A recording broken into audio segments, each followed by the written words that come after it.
네, 오늘은 사도행전 20장에 있는 말씀, 우리 바울의 고별 설교와 같은 그런 말씀인데, 오늘 바울의 인내와 생명을 다하는 헌신이라고 하는 제목으로 같이 은혜를 삼고 또 기도의 제목을 삼으려고 합니다.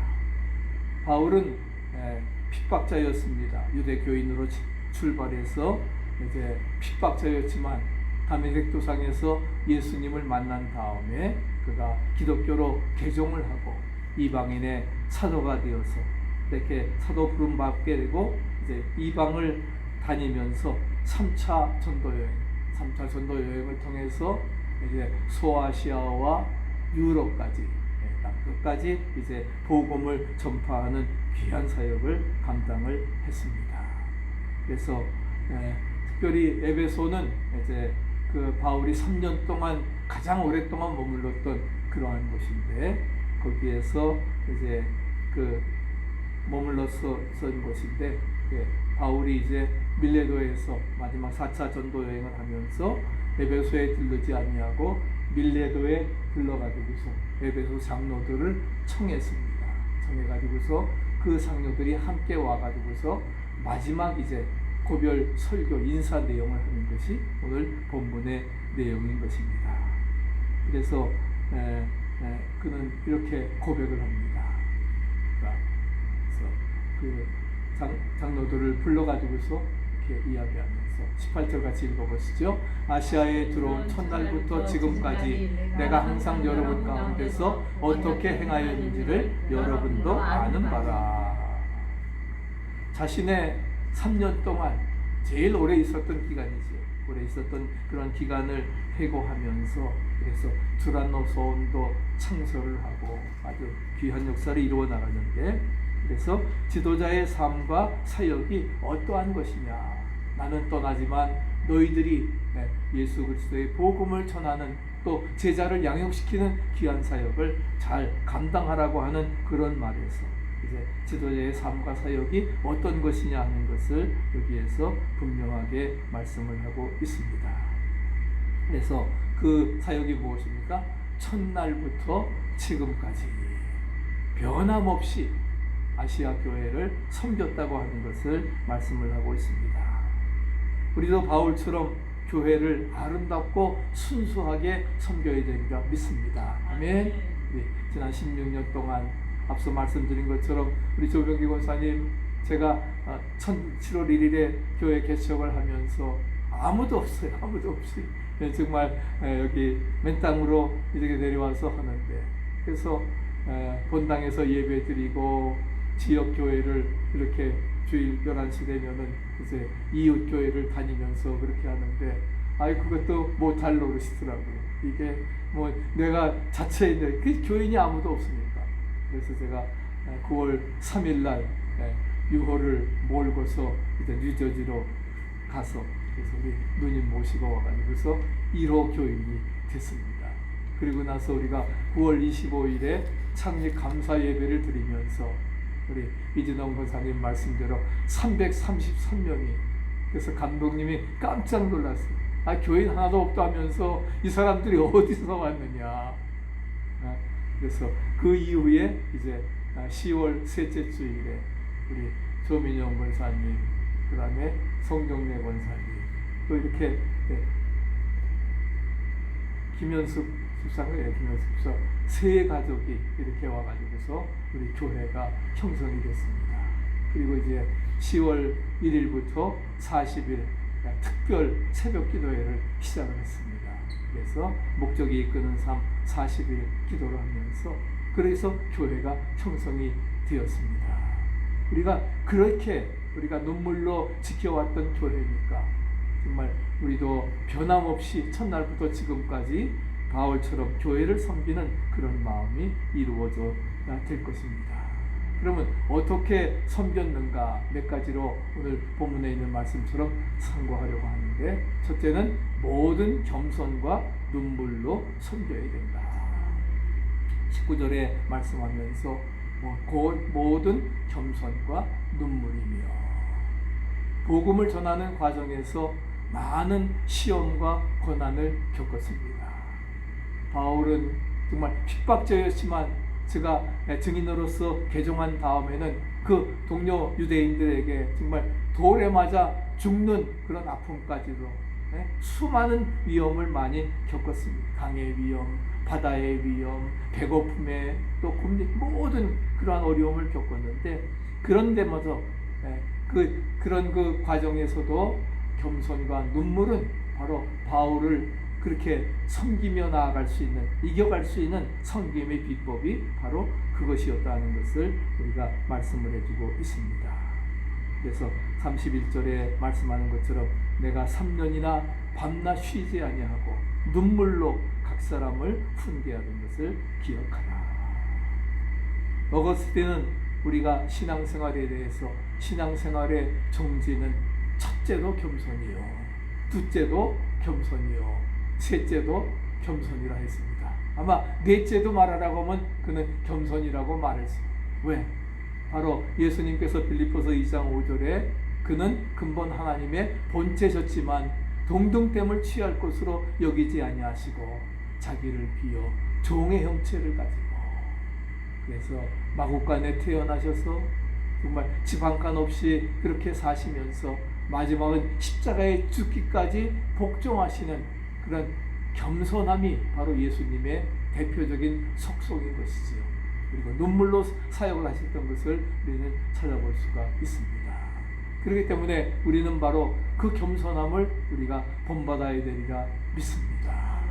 또 눈물을, 그런 사랑을 가지고 사역을 감당해 나갈 때에 어떠한 어려움이 우리에게 닥친다 할지라도 능히 이겨나갈 수 있으리라 믿습니다. 그래서 주님을 섬기는 길이 바로 뭐예요? 겸손의 길이라 하는 거예요. 또 주님을 섬기는 길이 눈물의 길이라고 하는 것을 고백을 하고 있습니다. 그래서 바울 사도는 눈물의 사람이었습니다. 우리 선지자 중에도 이제 눈물의 사람이 있지요. 누굽니까? 에레미야, 눈물의 선지자 에레미야. 정말 동족들이 이제 망해가는 그러한 모습을 보면서 하나님께서 바벨론에 의해서 심판을 당하는데 그런데 저들이 회개하지 아니하고 하나님께로 돌아오지 않으니까 정말 눈물로써 호소하였던 것을 찾아볼 수가 있습니다. 이렇게 선교 여행을 하면서 또 전도 여행을 하면서 이렇게 보면은 제가 플로리다에 있을 때는 그 유카탄을 10년 동안은 매번 한 20번 정도 가면서 집회도 하고 그랬는데 참 그런 사람들 보면은 정말 눈물이 저절로 나와요. 불쌍해 보여요. 선지인들이 그런 사람들에게 정말 저 모습 너무나도 불쌍하다 섬기면서 하는 그러한 것들, 그런 바울의 목회가 바로 눈물의 목회였고 겸손의 목회였다는 사실을 말씀을 해주고 있습니다. 그래서 겸손과 눈물로 섬기는데 그래가지고서 그는 모든 겸손으로 섬겼다. 그 섬기는 기본 자세. 겸손 없이는 우리가 섬김도 없습니다. 겸손 없는 섬김은 섬김이 아니라 뭐예요? 말이지 겸손이지 이건 지배입니다. 지배하는 것이지. 그렇기 때문에 우리는 겸손한 마음을 가지고 이 모든 일을 감당해 나가야 되는 것입니다. 그래서 정말 어거스틴처럼 첫째도, 둘째도, 셋째도, 넷째도 겸손하라고 하는 것이 우리에게 무엇보다도 중요한 것입니다. 이미 고인이 되었지만은 노벨 평화상을 받은 수녀 테레사 수녀, 알바니아의 한 노동자의 가정에서 가난하게 태어났습니다. 가난했고 배운 것도 없고 몸집도 작고 인물도 잘나지 않았습니다. 그렇지만 그래서 그는 자기를 가리켜서 늘 이런 말을 했습니다. I am nothing. 나는 아무것도 아닙니다. 정말 볼 것도 없고 가진 것도 없고 가난한 집에서 정말 I am nothing이에요. 자기가 겸손해서 그런 게 아니라 실지가 겸손하기도 하지만은 자기는 I am nothing이라는 겁니다. 모세도 마찬가지죠. 모세도 120년을 살면서 40년 동안에 왕궁에서 살았을 때에, 그래서 왕자로서 내가 뭔가 할 수 있을 때 I am something, 그럴 때 하나님께서 그를 부르지 않으십니다. 철저하게 애굽 사람 죽이고 이제 미디안 강야로 떨어져 나갔을 때에, 그래서 양을 치면서 40년 동안 할아버지가 되고 80이 되었을 때에 그랬을 때에 그 다음에 그는 철저하게 느끼는 게 뭐냐? I am something. 내가 뭘 할 줄 알았는데 아니 이제는 나이 들고 I am nothing. 난 아무것도 아닙니다. 그러나 그가 하나님의 손에 붙잡히게 될 때에 그는 뭐예요? I am everything. 모든 걸 할 수 있었던 것입니다. God's body가 되어서 하나님의 능력으로 모든 걸 이루어 나갔던 것을 찾아볼 수가 있습니다. 마찬가지로 우리도 나는 아무것도 아닙니다. I am something. 내가 할 수 있을 때 하나님 그런 조건으로 하나님이 우리를 들어주지 않습니다. I am nothing. 나는 아무것도 없습니다. 가진 것 없습니다. 항복하고 서렌더 하나님 앞에 손들고 온전히 하나님을 의지하게 될 때에 그럴 때 하나님을 위해서 주신 능력을 주셔서 우리로 하여금 능히 모든 일 감당할 수 있으리라 믿습니다. 1979년 노벨 평화상을 수상했을 때에 그는 똑같은 말을 했습니다. I am nothing. 아무것도 아닌데. 그랬더니 기자가 질문을 합니다. 아무것도 아닌데 노벨 평화상 당신처럼 또 마찬가지로 이렇게 사회봉사사업 한 사람들 많이 있는데 당신이 그 상을 받을 만한 가치가 있습니까? 그랬을 때에 그는 유명한 이야기를 했습니다. 하나님께서 나를 부르신 것은 나로 하여금 성공하라고 부르신 것이 아니라 충성하라고 신실하라고 부르셨습니다. God didn't call us to be successful, but faithful. 하나님이 나를 부르신 것은 뭐예요? 성공하라고, 잘되라고, I am something, 내가 뭔가 할 수 있다. 그럴 때 하나님께서 부르시는 게 아닙니다. 나는 아무것도 못합니다. 부족합니다. 주님이 나에게 능력 주셔야 합니다. 지혜 주셔야 합니다. 하고 I am nothing 고백할 때에 하나님께 충성하라고 할 때에 그래서 하나님께서는 그런 놀라운 역사를 이루어 나갈 수 있습니다. 자신을 꾸미려 하지 아니하고 마음을 비우니까 누구라도 언제나 미소 띤 얼굴로 대할 수가 있었습니다. 그러나 이렇게 자기에게 또 갈구는 사람에겐 미소 띤 얼굴로 대하기가 어렵지요. 그때마다 그는 하나님 앞에 기도합니다. 뭐라고 기도하느냐? 하나님, 저런 사람 나를 비방하고 나를 욕하는 저런 사람 앞에서도 웃을 수 있는 마음의 여유를 주시옵소서. 그리고 나서 억지로라도 웃고 나면은 다른 일이 쉬워진다는 거예요. 그래서 정말 우리가 마음에 상할 일이 있을 때마다 우리도 기도해야 됩니다. 하나님, 난 아무것도 아닙니다. 부족합니다. 저 사람이 나를 비방한다 할지라도 하나님이 주시는 힘을 통해서 이 모든 것 극복해 나갈 수 있게 주시옵소서. 그래서 그 조력자들을 뽑을 때에도 이런 조건을, 3가지 조건을 냈습니다. 뭐냐? 같이 한번 따라해 보세요. 잘 웃고, 잘 먹고, 잘 자는 사람. 아이고, 나랑 딱 맞네. 잘 웃고, 그 다음에 뭐예요? 잘 먹고.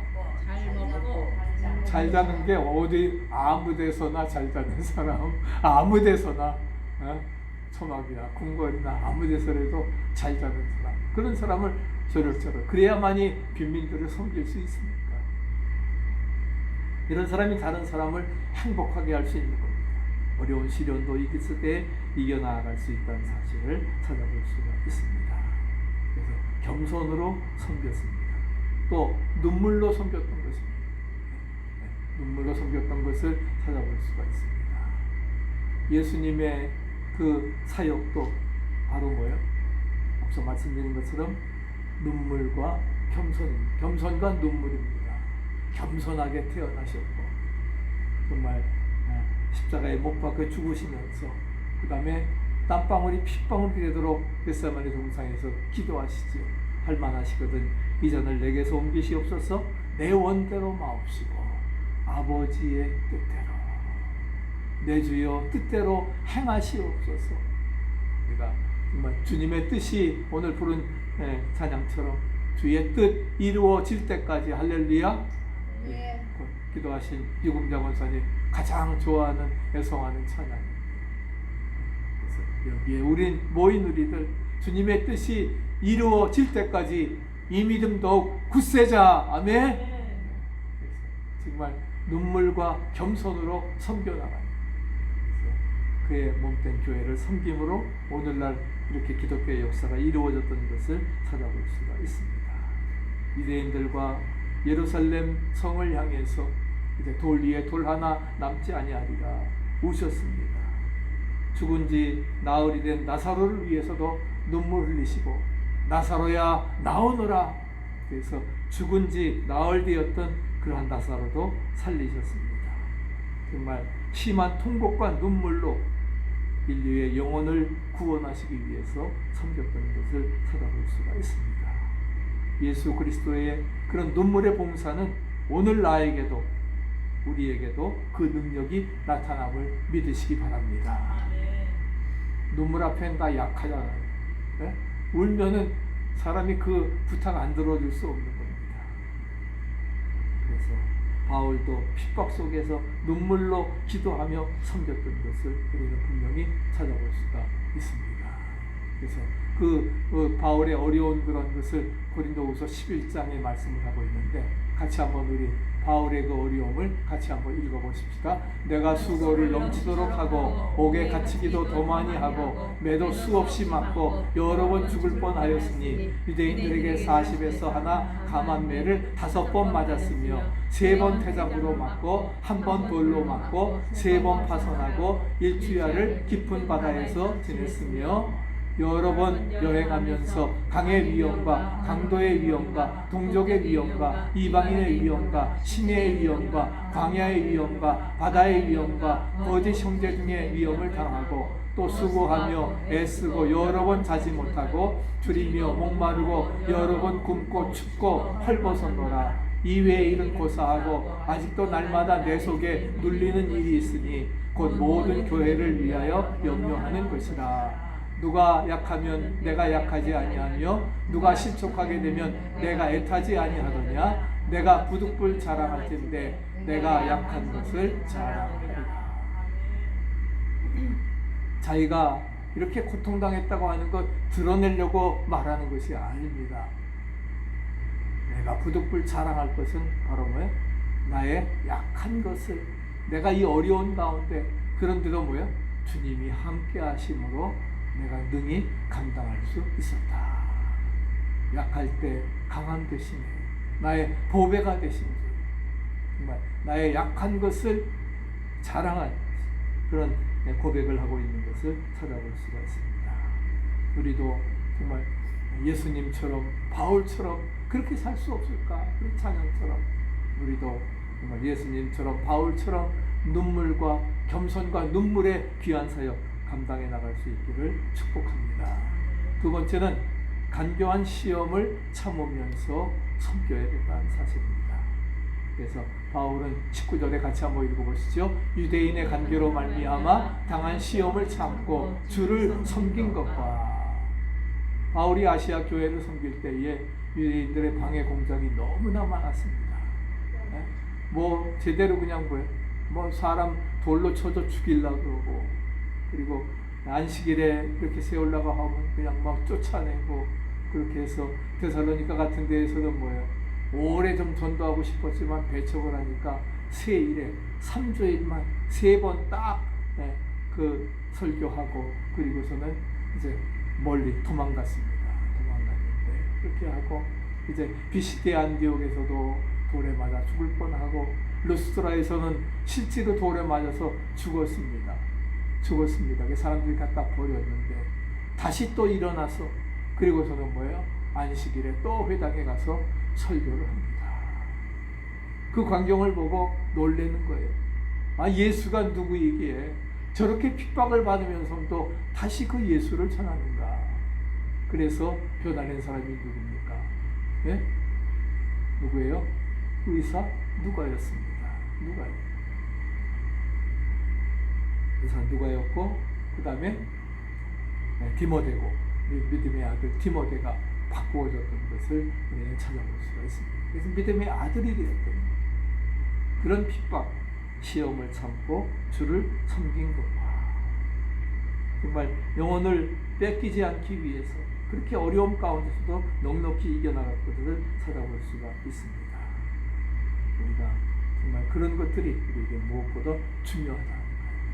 나중에 다시 말씀드리겠지만 주를 섬길 것과 serving the Lord 영어 성경이 말씀하고 있는데 이렇게 모든 것 겸손과 눈물 담대하게 복음을 전하고 유대인들에게는 회개를 이방인들에게는 또한 복음을 전하던 이런 모든 것들 생명을 내놓고 섬길 수 있었던 것이 뭐냐 바로 serving the Lord 주님을 섬긴다고 하는 마음이 있었기 때문에 주를 섬긴다고 하는 결심을 가지면 어떤 상황에서도 감당할 수 있음을 믿으시기 바랍니다. 그래서 세 번째로는 성령의 매임을 받아서 섬긴다. 그래서 우리 같이 한번 읽어보시죠. 22절 보라 이제 나는 성령에 매여 예루살렘으로 가는데 거기서 무슨 일을 당하는지 알지 못하노라. 사람이 어디에 매이느냐에 따라서 그의 장래와 생활이 달라집니다. 바울은 감동하시고 역사하시는 성령에 매였다. 돈에 매이면 돈의 노예가 되는 것이지 명예에 매이면 명예의 노예가 되어지는데 우리는 뭐예요? 정말 심령의 매임, 성령의 매임을 받으시기를 축복합니다. 아멘. 성령 강림절기에 성령 충만 받고 그래서 성령에 매이는 그러한 삶이 되어질 때에 어떠한 어려움 속에서도 이겨나갈 수 있는 것입니다. 그래서 바울이 매인 심령은 성령이 감동하시고 움직이는 그러한 성령을 말씀해주고 있습니다. 그 심령에 매였기 때문에 어떻게 그렇기 때문에 바울은 아시아에서 그 다음에 유럽으로 그 다음에 예루살렘으로 교회 성도들을 섬기게 되었던 것입니다. 바로 이 드로아에서 환상을 보고 처음에는 이 갈라디아 지역 1차 전도 여행했던 부르기아 지역을 계속 2차 전도 여행도 가려고 했는데 와서 우리를 도와달라고 하는 환상을 보고서 사도행전 16장에 저들이 완전히 뭐예요? 유럽으로 간 거예요. 아마 계속 아시아에서 복음을 전했다고 하면은 기독교 역사 가운데서 아시아가 유럽보다도 훨씬 더 기독교 문명이 발달되고 판도가 바꾸어졌어요. 그런데 바로 바울의 환상을 통해서 기독교가 바로 유럽으로 가게 되고 유럽에서 꽃이 피게 되어지고 그래서 유럽이 아시아보다도 훨씬 더 잘 사는 나라가 되었던 것이 바로 바울의 전도 영향이라는 사실을 우리는 기억해야 되겠습니다. 그렇게 모든 일들을 다니면서 모든 감당해 나갔던 것을 찾아볼 수가 있습니다. 그리고 네 번째로는 우리가 생명을 내놓고 섬겨야 합니다. 그래서 바울은 24절에 같이 한번 읽어보시죠. 내가 달려갈 길과 주 예수께 받은 사명 곧 하나님의 은혜의 복음을 증언하는 일을 마치려 하면은 나의 생명조차 조금도 귀한 것으로 여기지 아니하노라. 나의 달려갈 길과 주 예수께 받은 사명 은혜의 복음을 증언하는 일을 마치려 하면은 내 생명까지도 귀하게 여기지 않는다. 제가 말씀 항상 드리지만 저희 부친이 저에게 유언처럼 주신 말씀이 바로 20장 24절에 있는 말씀입니다. 목회 쉬운 거 아니다. 어렵다. 힘들지만은 그럴 때마다 항상 이 말씀을 기억해라. 나의 달려갈 길과 주 예수께 받은 사명 곧 하나님의 은혜의 복음 증거하는 일을 마치려 하면은 생명조차 죽기를 각오하는데 못할 게 뭐냐 믿습니까? 죽는 것보다 더 뭐한 게 뭐 있어요? 내가 생명 내놓겠다 하고 하면 능히 모든 것 감당할 수 있으리라 믿습니다. 그래서 생사를 걸고 복음을 증거하며 교회를 섬긴다고 하는 것 그것은 내 자신의 의지로 되는 것이 아닙니다. 바로 뭐예요? 하나님의 정신이고 예수 그리스도의 정신입니다. 믿습니까? 또 성경이 우리에게 주시는 주제입니다. 그 사실 우리가 분명히 기억해야 되겠습니다. 이탈리아의 작가였던 지오반니 파피니라고 하는 사람의 이야기입니다. 그는 철저하게 청년 시절 아주 무신론자였습니다.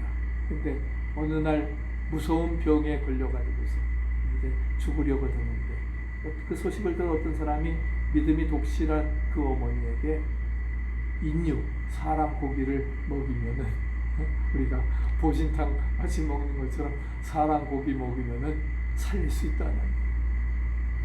어머니가 그 이야기를 듣고 사람 고기를 어떻게 해? 근데 놀라운 것은 자기 넓적다리 살을 정말 띄어내가지고서 그래서 그 아들을 먹여가지고서 바로 이 지오반이 살아나게 됐습니다. 살아나게. 그래서 병이 차츰 시작하니까 자기도 신기하거든요. 그래서 이게 뭐 그 고기 좀 다시 좀 해주세요. 그 고기 좀 다시 해주세요. 먹기를. 그래서 어머니 아들이 그러는데 그래서 어떻게 자기의 또 살을 또 베려고 하다가 그만 동맥을 잘못 잘라가지고서 정신을 잃어버리고 말았습니다. 외출해서 돌아온 바로 그 아들이 그 광경을 보고서는 오열하기를 시작합니다. 어머니, 지난번에 먹은 고기도 어머니의 허벅지 살이군요. 어머니는 그의 목소리를 듣고 간신히 정신을 차렸습니다. 그리고 마지막으로 이렇게 당부합니다. 나는 죄 많은 몸으로 너를 구했지만, 죄 많은 몸으로 정말 살을 떼어내서 너를 구했지만, 예수님께서는 죄 없는 몸으로 우리를 위해서 살을 찢기시고 피를 흘리셨단다. 그러니 너 예수님 믿어야 돼. 예수님 구세주로 영접해야 돼. 너 불신자인데, 무신론자인데 너 예수님 믿어야 된다. 그래야 산다. 나는 죄 많은 몸으로 내 살을 먹여서 너를 구했지만 예수님은 죄도 없으신 분이 자신의 몸을 찢으심으로 대속의 피를 흘리심으로 우리를 구원해 주셨기 때문에 오직 예수만이 우리가 구원받고 영생에 이른다는 사실을 기억하면서 정말 그 말에 완전히 충격을 받았어요. 그래서 그가 작가인데 그리스도의 이야기, 그다음에 빵과 포도주라고 하는 책을 쓰면서 정말 남은 여생을 복음을 전파하며 살게 되었다는 것입니다. 우리가 생사를 걸고 정말 하나님을 섬긴다고 하는 것은 하나님이 주신 은사임을 믿으시기 바랍니다. 그래서 순교도 은사에 들어가는 거예요. 순교 아무나 하는 게 아닙니다. 하나님이 순교의 은사를 주셔야 순교할 수가 있는 거예요. 가장 어려운 그런 것이지만 그렇게 우리의 주신 은사를 주면서 감당해 나가요. 마지막 결론적으로 3절은 밤낮 쉬지 않고 섬겨야 합니다. 그래서 31절 같이 읽어보시죠. 그러므로 너희가 일깨어 내가 3년이나 밤낮 쉬지 않고 눈물로 각 사람을 훈계하던 것을 기억하라. 예루살렘 성전에 아셀 지파 바누엘의 딸 안나라고 하는 선지자가 있었는데 출가한 지 7해 만에 남편과 사별을 하고 과부가 된 지 84년. 과부가 된 지 84년이니까 뭐 100살은 좋게 넘은 거지. 출가한 다음에 이제 7해 만에 남편과 110살이나 됐는데 그런데도 주야에 금식하고 있다가 아기 예수님을 만나는 그런 감격을 얻게 됩니다. 그러면서 예루살렘의 구속됨을 바라는 모든 사람에게 아기에 대해서 증거하는 것이 누가복음 2장 37절에 나오고 있습니다. 바울은 3년 동안을 눈물로 정말 기억하면서 사역을 했습니다. 훈계했습니다.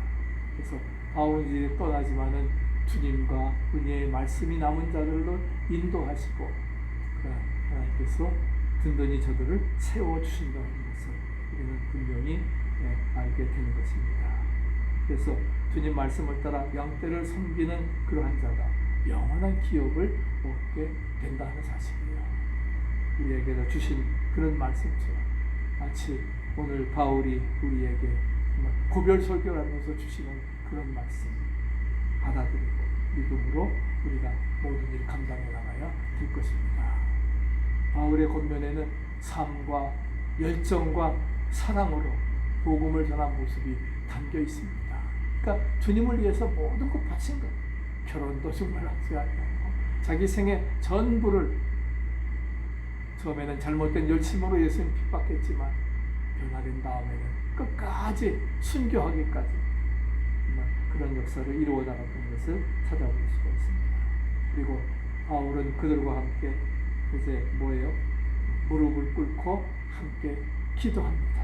함께 기도하고 목을 안고 입을 맞추고 그래서 마지막 저기가 결박과 환란이 기다린다고 하지만 나의 달려갈 길과 하나님의 은혜의 복음 증거하는 일을 마치려 하면 너의 생명을 조금도 귀한 것으로 여기지 않는다.